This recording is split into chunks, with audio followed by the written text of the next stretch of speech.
Giordano Bruno, un mártir de la libertad de pensamiento.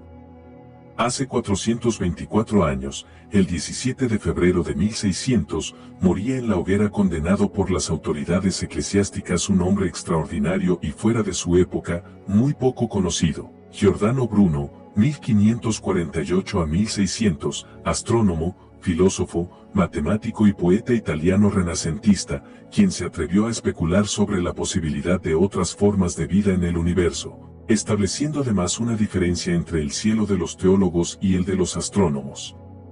Pero eso implicaba que había que definir a cuál cielo había ascendido Jesús.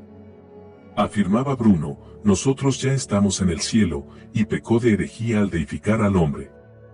Nació en Ñola, a unos 20 kilómetros de Nápoles, entonces bajo el dominio español, siendo bautizado con el nombre de Filippo Bruno. Sus padres fueron Giovanni Bruno, miembro del ejército español, y Fraulisa Sabolino. Comenzó sus estudios en Ñola, pero a los 14 años fue enviado a Nápoles, a recibir lecciones de Giovanni Vincenzo de Colle y Teófilo da Vairano. Pero como era una época en que los conocimientos académicos estaban acaparados por la Iglesia Católica, en 1565 es ingresado como novicio a la Orden de los Dominicos, en el monasterio de Santo Domingo Mayor de Nápoles, donde se dedicó al estudio de la filosofía aristotélica y la teología de Tomás de Aquino. Ese mismo año cambia su nombre por el de Giordano. En 1571 compareció ante el Papa Pío V para exponer su sistema mnemotécnico y un año más tarde es ordenado sacerdote. En 1575 recibe el título de doctor en teología, que para aquella época era algo muy respetable. Al final de su vida Giordano reconocería que cuando se ordenó de sacerdote ya su mente estaba invadida por muchas dudas acerca de los máximos dogmas cristianos, Trinidad y Encarnación, y se sentía inclinado a una interpretación racionalista y naturalista de ellos. Permaneció en el convento hasta los 28 años, interesándose en la exégesis bíblica y en la posibilidad de concordar la teología cristiana con el emanatismo neoplatónico, una doctrina según la cual todo, incluso el ser humano, proviene por emanación de la totalidad divina. Así, interpretó que las tres personas de la Trinidad son solo atributos de un único Dios, que es una mente que se halla sobre la naturaleza, una especie de alma universal. Es decir que en el campo teológico propuso una forma particular de panteísmo. Pero por otra parte Bruno comienza desde temprano a rechazar temas de adoctrinamiento religioso, lo cual comienza a provocarle problemas con sus superiores. Estando en el convento, es amonestado por rechazar imágenes de santos en su celda, aceptando solamente un crucifijo. Esto, porque Bruno no era en realidad seguidor del dogma cristiano, y solo utilizaba la cruz como símbolo de la gracia de Dios. Recibe después otro reclamo por recomendar a otro novicio que dejara de leer un libro sobre la supuesta vida de la Virgen y se dedicara a leer obras más importantes. Es acusado además de defender el arrianismo, una doctrina que aseguraba que Jesús no es un Dios, sino que el Hijo de Dios, lo cual era y es considerado una grave herejía. Así que en marzo de 1576, decide no esperar el resultado de su enjuiciamiento y huye del convento. Con solo 28 años, Bruno se vio en una vida llena de escándalos que lo obligan a estar en constante movimiento, huyendo de quienes no veían con buenos ojos sus opiniones. Se formularon 130 artículos de acusación contra él, y tuvo que comenzar una vida errante. Llegó primero a Liguria, luego estuvo en Turín, después en Venecia, donde publicó su primer libro, actualmente perdido, y, después en Bérgamo, Saboya y Ginebra. Posteriormente se trasladó a Toulouse, Francia, donde impartió una cátedra durante 2 años, para luego trasladarse a París. Más tarde se traslada a la corte de Isabel I de Inglaterra, pasando 2 años entre Oxford y Londres. Bruno publica mientras tanto varias obras, enseñando entre otras cosas, que la Tierra giraba alrededor del Sol y que la noche y el día eran producto de que nuestro planeta giraba sobre su eje, que el universo es infinito en su extensión y que debía contener un infinito número de mundos habitados por animales y seres inteligentes, que las estrellas que se veían en el firmamento nocturno eran en realidad otros soles que tenían sus propios planetas. Al regresar a Francia, Giordano Bruno empezó a exponer y criticar las obras de Aristóteles. Después se dirige a Alemania, donde continúa publicando y propone los conceptos del mínimo físico, el átomo, y el mínimo matemático, el punto. Invitado por Giovanni Mocenigo, quien quería aprender de él, Giordano Bruno marchó a Venecia. Sin embargo, el 21 de mayo de 1591, Mocenigo, no satisfecho con las doctrinas de Bruno y molesto por sus discursos, que a su juicio eran heréticos, lo denunció ante la Inquisición. Así que el 23 de mayo de 1592 Giordano es encarcelado, y reclamado por Roma el 12 de septiembre. El 27 de enero de 1593, se ordenó su encierro en el Palacio del Santo Oficio del Vaticano. Estuvo 8 años en la cárcel esperando el juicio en el que se le adjudicaban los cargos de blasfemia, herejía e inmoralidad, además de haber enseñado sus teorías sobre los múltiples sistemas solares y la infinitud del universo. En 1599 se expusieron los cargos en su contra, recopilados por Belarmino y el dominico Alberto Tragagliolo, comisario general del Santo Oficio. Bruno fue interrogado, pero decidió reafirmarse en sus ideas, a pesar de que varias veces se le ofreció la oportunidad de retractarse. Por tanto fue condenado a muerte, ordenando el Papa Clemente VIII que fuera llevado ante las autoridades seculares para su ejecución. Los cargos en contra Bruno fueron: tener opiniones en contra de la fe católica y hablar en contra de ella y sus ministros. Tener opiniones contrarias a la fe católica sobre la Trinidad, la divinidad de Cristo y la Encarnación. Tener opiniones contrarias a la fe católica en relación a Jesús como Cristo. Tener opiniones contrarias a la fe católica en relación a la virginidad de María, la Madre de Jesús. Tener opiniones contrarias a la fe católica en relación a la transubstanciación y la misa.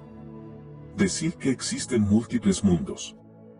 Tener opiniones favorables de la transmigración del espíritu en otros seres humanos después de la muerte. Brujería. La Inquisición lo acusó inicialmente por sus ideas antidogmáticas que ya le habían costado el hábito dominico.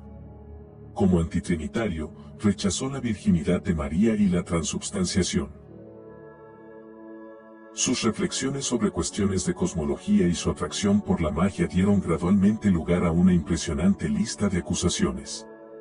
Al final, impugnaron el conjunto de su pensamiento.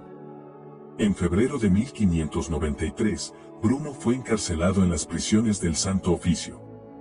El juicio se prolongó durante otros 2 años, antes de tomar la decisión de realizar un estudio en profundidad de sus obras, que fueron censuradas y posteriormente quemadas en la plaza de San Pedro. Desde su celda, Bruno terminó de escribir una declaración para su defensa, y presentó su alegato final el 20 de diciembre de 1594 ante el Santo Oficio. El juicio fue interrumpido durante 6 meses, tiempo durante el cual Bruno continuó defendiendo activamente su teoría de los infinitos mundos, a veces afirmando que estaba dispuesto a retractarse, y otras declarando que era fiel a sus ideas.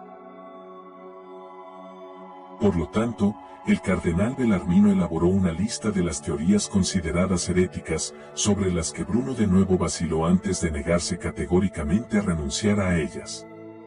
Las 8 proposiciones a las que el filósofo se negó a renunciar fueron las siguientes: la declaración de 2 principios reales y eternos de la existencia, el alma del mundo y la materia original de la que se derivan los seres. La doctrina del universo infinito y los mundos infinitos en conflicto con la idea de la creación: el que niega el efecto infinito niega el poder infinito. La idea de que toda realidad, incluyendo el cuerpo, reside en el alma eterna e infinita del mundo. No hay realidad que no se acompañe de un espíritu y una inteligencia. El argumento según el cual no hay transformación en la sustancia, ya que la sustancia es eterna y no genera nada, sino que se transforma. La idea del movimiento terrestre, que, según Bruno, no se oponía a las Sagradas Escrituras, las cuales estaban popularizadas para los fieles y no se aplicaban a los científicos. La designación de las estrellas como mensajeros e intérpretes de los caminos de Dios. La asignación de un alma, tanto sensorial como intelectual, a la tierra. La oposición a la doctrina de Santo Tomás sobre el alma, la realidad espiritual permanece cautiva en el cuerpo y no es considerada como la forma del cuerpo humano. El Papa Clemente VIII dudó de la sentencia impuesta antes de dictarla porque no deseaba convertir a Bruno en un mártir. El 8 de febrero fue leída la sentencia en donde se le declaraba herético, impenitente, pertinaz y obstinado. Es famosa la frase que dirigió a sus jueces. ¿Tembláis acaso más vosotros al anunciar esta sentencia que yo al recibirla? Lo habitual era ejecutar al acusado de herejía, siempre que éste se retractara en el último momento y después quemar el cuerpo. En el caso de Giordano Bruno, tras casi 8 años de cautiverio, fue quemado vivo el 17 de febrero de 1600 en el campo de Fiori, Roma. Durante todo el proceso fue acompañado por monjes católicos.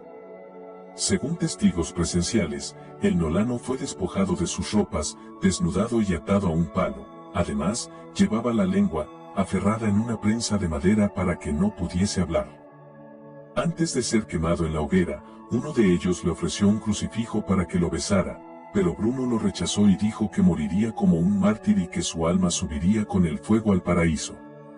Según la Enciclopedia de Filosofía de la Universidad de Stanford, en 1600 no había una postura oficial de la Iglesia Católica sobre el sistema copernicano, y ciertamente no era una herejía. Cuando Giordano Bruno fue quemado en la hoguera como hereje, no tuvo nada que ver con sus escritos en apoyo de la cosmología copernicana. Entre sus afirmaciones teológicas que se consideraron heréticas estaban las siguientes: que Cristo no era Dios, sino meramente un mago excepcionalmente hábil, que el diablo se salvará, y otras. Según Isaac Asimov, su muerte tuvo un efecto disuasorio en el avance científico de la civilización, particularmente en las naciones católicas. Pero, a pesar de esto, sus observaciones científicas continuaron influyendo en otros pensadores, y se le considera uno de los precursores de la revolución científica. El historiador de la ciencia Alexandre Koyle considera que la audacia del pensamiento bruniano causó una transformación, una verdadera revolución, en la imagen tradicional del mundo y de la realidad física, habiendo propuesto una visión del universo cercana a la posteriormente desarrollada por Newton. En definitiva, fueron sus ideas las que alertaron a la Iglesia acerca del peligro que podría suponer la nueva astronomía para la religión, precipitando las posteriores condenas sobre Copérnico y Galileo. Giordano Bruno fue ante todo un antiaristotélico. Rechaza la idea de vacío como lo entendía Aristóteles, y por tanto la ausencia de espacio más allá de la esfera de las estrellas fijas. Un ataque tan rotundo contra el que se consideraba el filósofo infalible en la Edad Media, bien pudo contribuir a soliviantar los ánimos en contra de Giordano Bruno, además de por el lado religioso, por el lado filosófico. Casi 3 siglos después de su muerte, el 9 de junio de 1889, se erigió por suscripción internacional una estatua en el lugar de su muerte, exaltando su figura como mártir de la libertad de pensamiento y de los nuevos ideales. La Iglesia propuso removerla cuando con el gobierno italiano se firmó el Pacto de Letrán, que supuso la creación del Estado Vaticano, pero Benito Mussolini se negó. Ya era tiempo de dejarlo en paz.